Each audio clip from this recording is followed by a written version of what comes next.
there everybody, I have decided to make this into an individual video. This is going to be the introduction of the Morrigan spell kit for Starry Eyed Supplies. Originally I was going to make this part of an overall video addressing some issues that I had seen with beginner type connections. I'm still going to make that video, but I thought that because of time constraints coming up to Halloween Samhain, I wanted to make this video so I could then take the photos and get this up. So the Morrigan spell kit is going to be a very exclusive, very limited edition item for Starry Eyed Supplies. I'm only currently planning on making 2 this Samhain season. I will probably make a couple every now and again with regards to particular dates within the Celtic festivals or the Wheel of the Year, depending on how I feel about the energies behind it. But it is very important to me. It has become a sort of a labour of love when it comes to these creation of this spell kit. The spell kit has actually been infusing on the main Morrigan altar, which I'm not showing because it's just becoming more and more private, and it's been on there for, well, it's over a dark moon cycle now. It's more like 3, and so it's been infusing with all of those energies, and it's very sacred, very special, very limited, and it's based on what I feel would be important for somebody who wants a whole kit or a new beginner's kit to have. And so we're just going to show you what I've decided upon and the things that are included and why, and that is going to be the main premise of this video. So the first thing is you do get a box. I put the box here because it's reflecting the beautiful statue that Molly created for me, and some of the flames as well. I thought that was really cool. My Taurus moon enjoyed that a great deal. But Joey being Joey, she's kind of overfilled the box. Not currently, because we're going to slowly add items to it, but you can see that this is the box with a little lock, and you can have to see the glass window there, and you can see through it, and I'll try to not get myself in the reflection looking like a swamp witch. It's great. So there are a number of things included in the Morrigan spell kit, the ultimate Morrigan spell kit for the Celtic Irish goddess, the Morrigan. And some of these things are brand new, and some of these are customer favourites. They are things that people swear by, and one of them is the store favourite that people swear by whether or not they work with the Morrigan. So let's start with a new item first and foremost. So the first and foremost, we have the red egg Triskel candle. So this is a new design that came into the store. I'm just going to pop you there for this Samhain season. The spookies with the spooky pumpkins were made with them, and this is the one for the Morrigan. We have a light dusting of gold for the sovereignty aspect, and I painstakingly created the Triskel on the front. And it is, oh my god, I don't know what it is with the Triskel, but it just is so awkward. So I was like, I'm glad I'm only making 2. It'll be fine, because I don't stencil. I don't stencil anything on, and so yeah. So the red for the red of the Morrigan, red is one of her primary colours. It's associated with otherness in the other world. For example, the red-eared heifer was a cow that was associated with the Morrigan in one of her tales, and the red ears were a signifier of its otherworldly status. So that's why we have red. It's also for courage and danger and war and all that good vibrant stuff, and the shape of it is very much in the rebirth vibration, but you can also go, it's a crow egg, but it's red, because that's what I'm going with. So there. So that's a brand new thing for this kit alone. Then we have 2, is it 2 or 3? Did I do 3? I did 3. There's 3 items from the Blade Over Shield Morrigan line, energy line that's on the store. There is the Spritz Aura Spray or Room Spray. There is the Incense Sticks, which are obviously not going to fit in the box, but we can but try, of course. We can. I will pop them on top of the box for everybody. And then there is the very famous best-selling item on the store, Blade Over Shield spell oil, which started it all. So this is the item that people swear by for their protection, whether or not they work with the Morrigan. I have people who work in high pressure situations in hospitals that use it daily. I've had people who have thanked me and said it's gotten them through some of the stresses because of COVID, and that means a great deal to me when people send me a message and let me know. And Blade Over Shield is something that I highly believe in. It was based originally in the line that the Morrigan gave me very early on, Blade Over Shield. So it's basically hand over heart, shield over hand, blade over shield. And it talks about the role within us to protect, that not everybody needs to be like a brawler, and it was kind of talking about the energy of what a warrior is, and my understanding of what a warrior is through her, and what it meant to protect self and others. And Blade Over Shield is accumulation of 9 sacred herbs to the Morrigan, and it's a highly involved process. It's one of the only spell oils that I make en masse. I make it a big skull decanter full every time I make it. It's not the only one, but it is the main one that I make in larger batches because I use it, and as I said, it's very, very popular for protection. And then the scent and the energy is retained into the incense sticks and the aura spray.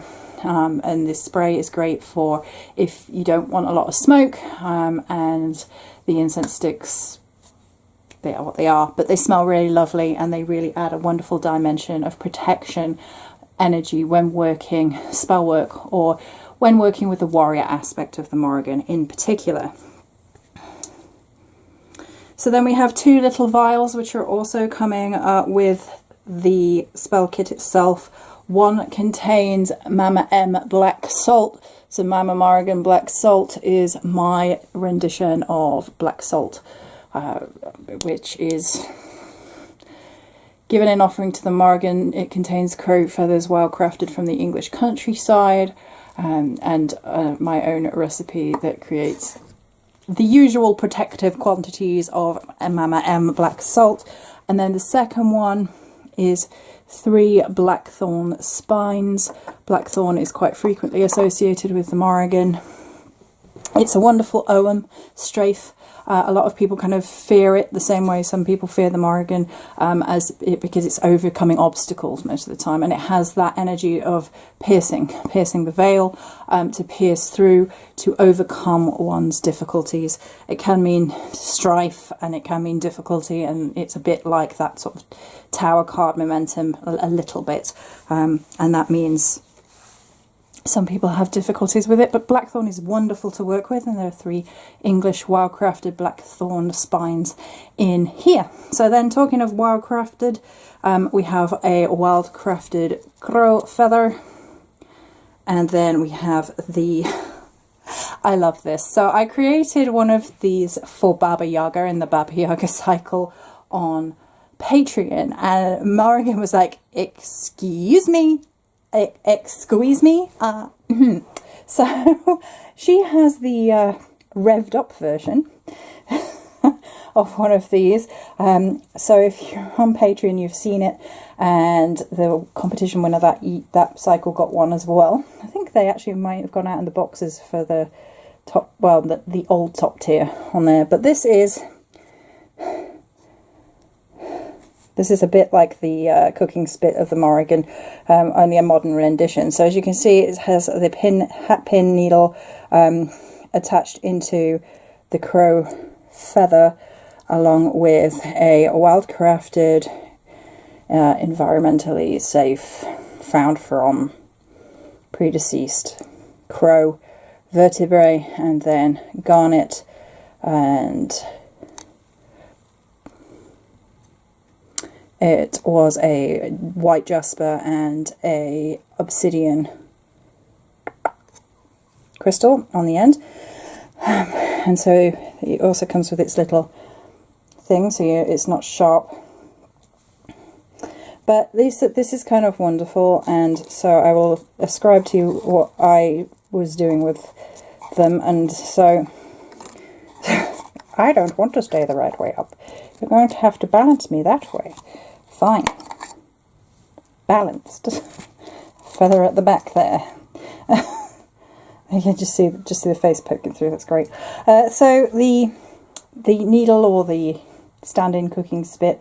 Obviously, if you don't know about the cooking spit, that is a reference to the Bave mythology, where she pokes Cuchulainn with the cooking spit after cooking dog flesh, thus negating his geis, his sacred oath never to eat dog flesh. That's one rendition of it. He does actually eat it in a different rendition of the myth, and then because he has broken his geis to the Morrigan, he is doomed to fail and eventually die. It's not a good circumstance.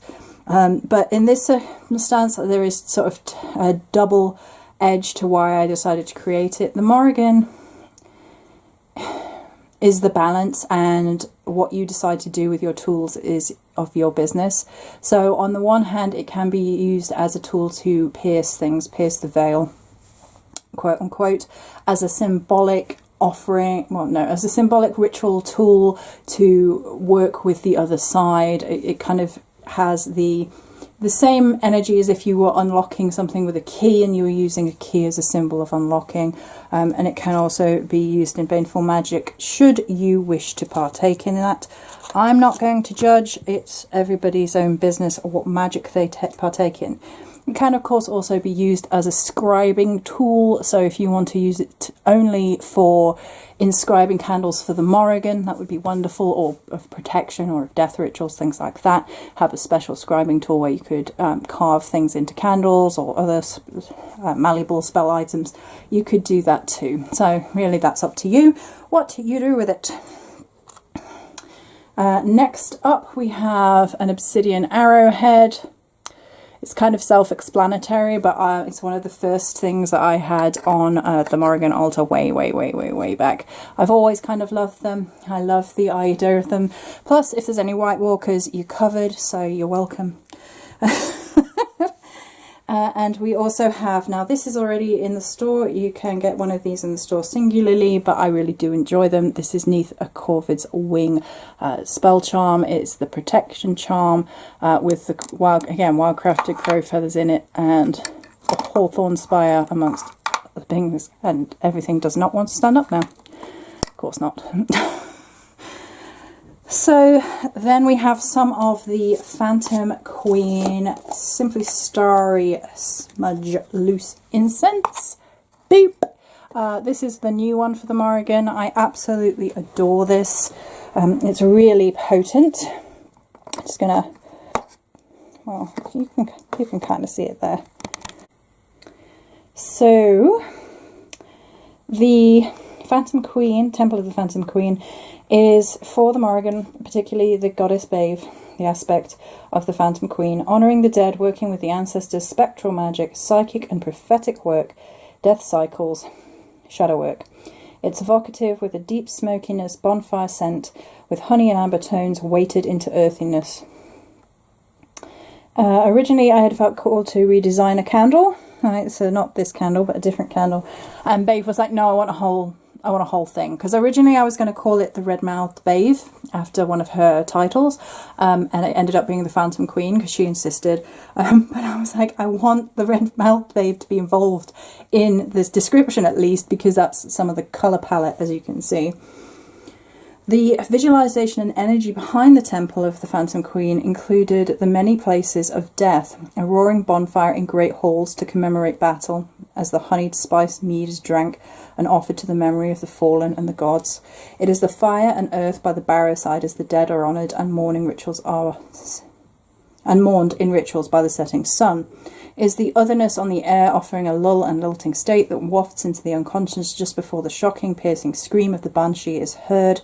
It is the hooded crow over the battlefield as the slain depart this world, blood soaking in the earth in offering, and everything changes again. So it is that aspect within the loose incense smudge itself, and you can use that for rituals of honouring the dead. You can use it for ending rituals, death cycles, and things of that nature within the ritual space of your life. And then we have the two very, very special items here at the end. This is Barrow Powder. Boop. This is a U, English U, as well, that I decided to pop on top of the Barrow Powder. So Joey went to a 5,000-year-old local barrow. A barrow is a place of death, and I collected some soil from just outside of it. And I took it in with me, and we performed a ritual in the barrow, and then I brought a little of the dirt back out, and then created the Barrow Powder with it. It's a heavily intensive honouring the spirits of the dead, walking the dead places of the earth, ancestral powder. Can be used for putting things to death if you so wish, a bit like graveyard powder, and other, well, wormwood's a bit like that as well, but it can be used for that with bells on. It can be used in sort of connecting with liminal spaces, connecting with the ancestors, connecting with the spirits, connecting with the deep grounded places of the earth. It's very potent, it's very special, and it's part of the reason why there's only going to be two of these for the time being. Last but certainly not least is a taxidermied, from a local source that I trust, crow skull, which has then been created into a skull fetish. So this is a authentic English crow skull. It's real, and the taxidermist that I know is, you know, above and beyond. She's legit. She collects things that have already fallen. No nonsense, no messing around. Everything is in ecologically sound and protected and cleansed. This has then been created into a fetish skull, so it's got war paint painted by myself, it's been decorated, it's been painted by me, it's been on the altar for the Morrigan, and it basically infuses warrior energy and crow energy and the Morrigan energy for the triple aspect into the crow skull itself. It will make a wonderful altar decoration just by itself if you don't wish to do any further bone work with it, but should you wish to, it can act as a spirit housing for crow spirits and associated warrior spirits. It's a very potent, powerful energy behind it, and it's absolutely beautiful if I do say so myself. So this is going on the store pretty soon, and the very first person to order one, as it's obviously a large item, is going to be receiving a very special surprise, and that is a statue, which I won't show, but it is Morrigan, and you will be receiving that if you are the first person to order one of these two spell kits for no extra cost, as my Samhain gift to put out there for the Morrigan, to help people starting their path, and as just an extra incentive as well, of course. But this is something that has been a while in the making. I've never made a full spell kit like this before, particularly not for the Morrigan. I have sort of smaller spell kits, things to infuse into certain areas of energy, but as for a big, wow, she's making me full of her energy, and it's embodiment, and it is throwing my energy. Woo, that was a whoosh of energy. So it's taken me many, many years to get to the point where I feel infused enough with her energy that I wanted to bring this to the store. And so it will be available soon. Thank you guys for watching. I know this is entirely a product-based video, which I try not to do so much anymore, but we have many more videos coming for YouTube and other places very, very soon. So I hope you enjoyed it. Have a very blessed Samhain season, and I'll talk to you guys very soon.